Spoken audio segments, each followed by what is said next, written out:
पियुष गोयल यांच्या मतदारसंघामध्ये जनता दरबाराचं आयोजन करण्यात आलं। जनता दरबारामध्ये 15 शिष्टमंडळांनी सहभाग नोंदवला। नागरिकांच्या समस्या सोडवण्यासाठी जनता दरबाराचं आयोजन करण्यात आलं। दरम्यान काही तक्रारींवर तत्काळ कार्यवाही करण्यात आली, तर उर्वरित तक्रारी आणि मागण्या संबंधित शिष्टमंडळांकडून स्वीकृत करून त्याच्या पाठपुराव्याबाबत अधिकाऱ्यांना योग्य त्या सूचना देण्यात आलेल्या आहेत।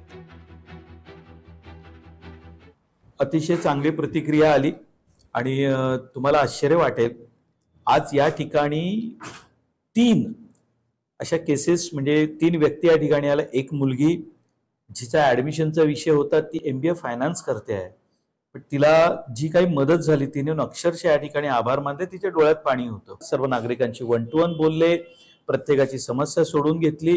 काही ठिकाणी काय करायला हवं त्यांनी तातडीने निर्देशही दिले आणि बाकीचे विषय हे आमचे कार्यकर्ते व त्यांचे ऑफिसमधील अधिकारी याचा आता फॉलोअप घेतील। लोकशाही मराठी ऐका, पहा, जागरूक रहा।